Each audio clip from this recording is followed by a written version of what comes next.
बिस्मिल्लाहिर्रहमानिर्रहीम रब्बि इश्रह ली सदरी व यस्सिर ली अमरी वहलुल उक़दतम मिन लिसानी यफ़क़हू क़ौली। अस्सलाम वालेकुम। वकास आपके सामने हाज़िर है। आज की वीडियो के अंदर हमने एक ऐसे इशू के ऊपर बात करनी है जो कि एक न्यू फेंसर के लिए बहुत ही ज़्यादा अहम हो सकता है।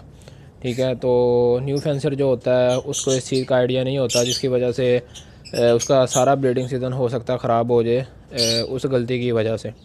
ठीक है, तो क्योंकि उनको इस चीज़ का इतना तजर्बा नहीं होता, उनको इस चीज़ का इतना आइडिया नहीं होता, तो मैं कोशिश करूँगा 2 से 3 इस तरह के पॉइंट आप लोगों को बताने की उसके हवाले से, ताकि आप लोग उस पर काबू पा सकें और अपने ब्रीडिंग सीज़न को ज़ाया होने से बचा सकें। ठीक है, तो चलें देखते हैं आज की वीडियो में हमारे पास क्या है।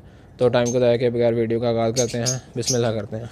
अच्छा जी, तो आज की वीडियो में आप लोगों को थंबनेल से वैसे पता तो चल ही गया होगा कि हम बात करने वाले हैं कि जब 2 फीमेल का आपस में पेयर लग जाता है तो उसके नतीजे में क्या क्या मुश्किलात का सामना करना पड़ सकता है एक न्यू फेंसियर को। जो एक नया फेंसियर होता है वो पेयर समझ के उसको केज के अंदर छोड़ देता है। वो यही समझता है कि जी ये मैंने पूरा एक पेयर बना के केज के अंदर छोड़ा हुआ है, तो आया इंशाल्लाह आने वाले दिनों के अंदर ये ब्रीड करेगा और चिक्स वगैरह निकलेंगे।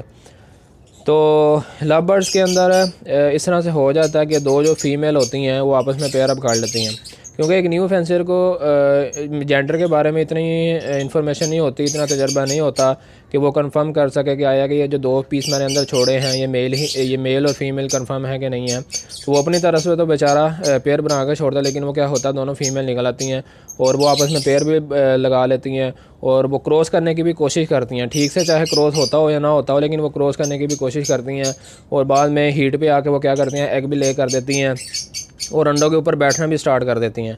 तो एक न्यू फेंसर होता है वो ये सारी चीज़ें देख के सोच रहा होता है यार ठीक है ये तो मेरा पूरा एक पेयर ही है, तो इसमें से अंडे वगैरह निकलेंगे। लेकिन क्या होता है टाइम बाय टाइम वो अंडे क्या होते हैं मतलब फर्टाइल नहीं हो पाते और वो उसका पूरा एक सीज़न क्या होता है इसी तरह से ख़राब हो जाता। ज़्यादा नहीं तो कम से कम 1 क्लच तो उसका लाजमी ख़राब होता है, जब तक उसको ये पता ना चल जाए कि भाई यार ये तो अंडे मेरे फर्टाइल ही नहीं हुए। तो इसकी निशानियां क्या होती हैं पहले उसके बारे में बात कर लेते हैं कि हमें कैसे पता चल सकता है कि ये 2 फीमेल का जोड़ा आपस में लगा हुआ है कि नहीं लगा हुआ है, कि ये जो हमारे पास अंडे आए हैं ये एक पेयर के अंडे हैं कि ये 2 फीमेल के आपस में अंडे हैं। ठीक है, तो सबसे पहली जो बात होती है वो तो ये है कि अगर आपके जो पेयर है या जो दोनों फीमेल हैं, अगर 2 पीसेज ने आपके ने जो आपने केज के अंदर छोड़े हुए हैं, अगर उन्होंने 6 से ज़्यादा अगर अंडे ले कर दिए, 6 या 7 से ज़्यादा अगर अंडे वो ले कर देते हैं, तो इसका मतलब है कि वो आपस में फ़ीमेल का जोड़ा लगा हुआ, वो पेयर का जोड़ा नहीं लगा हुआ। ठीक है, ये एक बहुत बड़ी निशानी होती है। अगर 7 से ऊपर अंडे चले जाएँ, 7 भी हो जाएँ या 7 से ऊपर भी अंडे चले जाएँ, तो ये निशानी होती है कि वो फ़ीमेल हैं आपस में, इसलिए वो हीट पे आगे आगे क्या करती हैं, ले करती जाती हैं, वो दोनों एग ले करती जाती हैं। इस वजह से अंडों की क्या होती है तादाद काफ़ी ऊपर चली जाती है।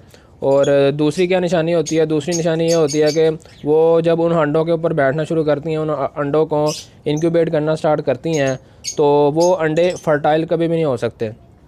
अब ये फर्टाइलिटी का हमें कैसे पता चलता है, जो एक प्योर लव बर्ड का पेयर होता है उसका जब वो अंडे ले करता है तो उसकी फर्टाइलिटी का हमें जो एक एक्सपर्ट बंदा होता है वो तो उसे तो 3 से 4 दिन के बाद आइडिया होना शुरू हो जाता है। जब वो कैंडलिंग करता है, एग कैंडलिंग करता है, तो उसे आइडिया हो जाता है 3 से 4 दिन के बाद। लेकिन एक जो नया फैंसियर है वो तकरीबन उसको 5 दिन लग जाते हैं। जब अंडा 5 दिन का हो जाता है, 5 दिन का अंडे की डेट पूरी हो जाती है, उसके बाद वो एग कैंडलिंग करके चेक कर सकता है कि ये हमारा अंडा फर्टाइल है कि नहीं है।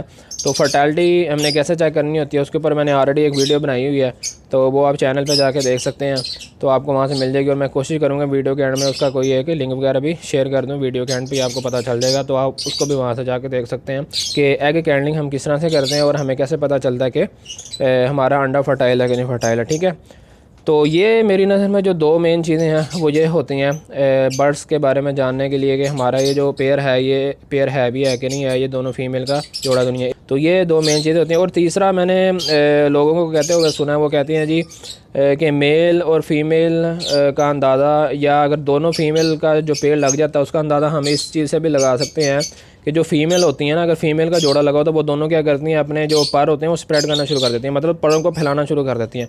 तो मेरी नज़र में ये चीज़ ठीक नहीं है, ऑथेंटिक नहीं है ये चीज़, क्योंकि जो एक ओरिजिनल पेयर भी होता है ना, मेल और फीमेल भी होते हैं, जब उन्होंने आपस में क्रॉस करना होता है ना, क्रॉसिंग मोड के अंदर जब वो पेयर आता है तो उस वक्त पहले मेल अपने पर को क्या करता है, फैलाता है। ठीक है, उसके बाद फीमेल उसके पर को फैलाती है, उसके बाद फिर उनका क्रॉस स्टार्ट होता है। तो ये चीज़ मेरी नज़र में ठीक नहीं है कि जी अगर दोनों पीस अपने पर को फैलाना शुरू कर देंगे, उनको स्प्रेड करना शुरू कर देंगे, तो वो भी दोनों फीमेल के होने की निशानी है। तो मेरी नज़र में ये ठीक नहीं है। तो जो दो को पॉइंट थे मेरी नज़र में, वो मैंने आपसे डिस्कस कर लिए हैं। तो होप सो आप लोगों को उससे कुछ फ़ायदा मिलेगा। तो आपने इसी तरह से अब चेक कर लेने हैं। अगर 4-5 तक आपके अंडों की तादाद है पेयर की, इसका मतलब है वो आपका कंफर्म पेयर है। और उसकी फर्टिलिटी चेक करें 4 से 5 दिनों के बाद, तो इंशाल्लाह होप सो आप लोगों का जो ब्रीडिंग सीज़न है वो ज़ाया नहीं होगा और आप एक अच्छी ब्रीड हासिल करने में कामयाब होंगे। तो आज की वीडियो में फ़िलहाल इतना ही था। तो नेक्स्ट वीडियो तक काश को दीजिए इजाज़त। अपना और अपने माँ बाप का बहुत ज़्यादा ख्याल रखिएगा। मुझे दुआओं में लाजमी याद रखिएगा। अल्लाह हाफ़िज़।